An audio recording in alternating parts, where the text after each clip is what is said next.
MP Raghurama Krishnam Raju చుట్టూ ఏం జరుగుతోంది? తనకు లక్షలాది మంది అభిమానులు ఉన్నారంటూ తాజాగా రఘురామకృష్ణంరాజు చేసిన వ్యాఖ్యలు ఏ పార్టీని హెచ్చరించడానికి. రఘురామకృష్ణంరాజు ఈరోజు రచ్చబండ కార్యక్రమంలో మాట్లాడుతూ తనకు ఒక అజ్ఞాత వ్యక్తి లేఖ రాశారు, ఆ లేఖలో జగన్మోహన్ రెడ్డి వ్యూహం ఏంటి అన్నది తనకు వివరించారు అంటూ కొన్ని అంశాలు చెప్పారు రఘురామకృష్ణంరాజు. ప్రభుత్వానికి వ్యతిరేకంగా ప్రజల్ని చైతన్యపరచడం ద్వారా ఈ రాష్ట్రంలో తనకు లక్షలాది మంది అభిమానులు ఏర్పడ్డారు అని రఘురామకృష్ణంరాజు చెబుతూ ఉన్నారు. ఇప్పుడు బీజేపీ నుంచి కానీ తెలుగుదేశం పార్టీ ఈ కూటమి నుంచి కానీ తనకు ఎంపీ టికెట్ రానివ్వకుండా చేయడానికి జగన్మోహన్ రెడ్డి బీజేపీలోని తన వ్యక్తుల ద్వారా ప్రయత్నిస్తూ ఉన్నట్టు ఆ లేఖలో వివరించారు. ఒకవేళ తనకు ఈ కూటమి నుంచి టికెట్ రాకుండా చేయగలిగితే అప్పుడు తనకున్న లక్షలాది మంది అభిమానుల్లో ఈ కూటమిపై వ్యతిరేకత ఏర్పడుతుంది. రఘురామకృష్ణంరాజును గొంతు కోసేశారు, రఘురామకృష్ణంరాజును వాడుకొని ఈ కూటమి అన్న అభిప్రాయం ఏర్పడుతుంది. అప్పుడు ఆ లక్షలాది మంది అభిమానులంతా ఏ నోటాకో, ఏ కమ్యూనిస్టు పార్టీలకో, లేదంటే ఏ జై భీమ్ పార్టీకో ఓట్లు వేస్తారు.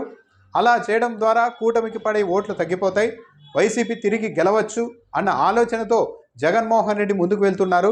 అందుకే బీజేపీలో మీకు టికెట్ రాకుండా ఆయన చేస్తారు అంటూ తనకు లేఖలో అజ్ఞాత వ్యక్తి వివరించారు అంటూ రఘురామకృష్ణంరాజు చెబుతున్నారు. అయితే రఘురామకృష్ణంరాజు చెబుతున్న ఈ వ్యాఖ్యలు నిజంగానే అజ్ఞాత వ్యక్తి లేఖ ద్వారా వివరించారా, లేకుంటే రఘురామకృష్ణంరాజుకు ఉన్న సొంత అభిప్రాయాన్ని ఎవరో లేఖలో తనకు చెప్పారని చెప్తూ ఉన్నారా? ఎందుకంటే ఈ అభిప్రాయం జగన్మోహన్ రెడ్డి ఇలా టికెట్ రాకుండా అడ్డుకోవడానికి ప్రయత్నిస్తున్నారు బీజేపీలో ఈ కూటమిలో అని తాను అంటే అప్పుడు బీజేపీ హట్ అవుతుంది, తెలుగుదేశం పార్టీని అవమానించినట్టు కూడా అవుతుంది. అందుకనే తాను నేరుగా చేయకుండా మరో వ్యక్తి తనకు లేఖ ద్వారా ఈ వ్యూహాన్ని వివరించారు అని రఘురామకృష్ణంరాజు చెబుతూ ఉన్నారా?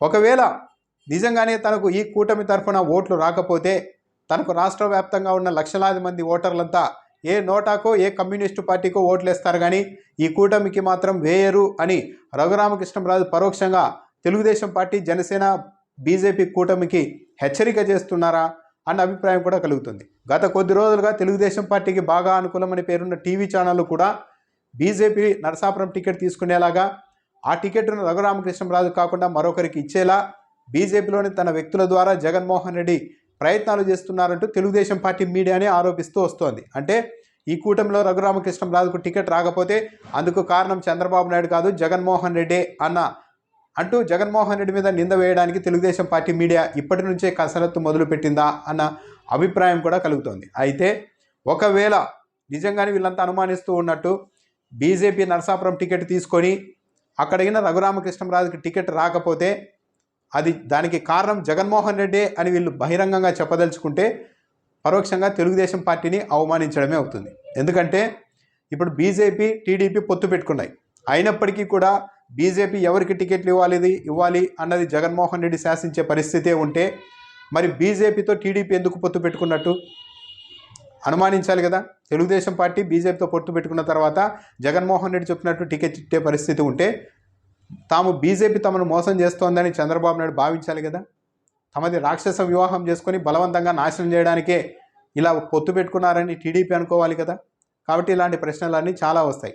రఘురామకృష్ణంరాజు అయితే జగన్మోహన్ రెడ్డి స్ట్రాటజీ ఇది అంటూ చెబుతున్నారే కానీ నిజంగానే తనకు టికెట్ రాకపోతే మాత్రం తన అభిమానులు ఏ నోటాకో, ఏ కమ్యూనిస్టు పార్టీలకో ఓట్లు వేస్తారు అని పరోక్షంగా కూటమికి చెప్పే ప్రయత్నం చేస్తున్నారా అన్న అభిప్రాయం అయితే కలుగుతోంది.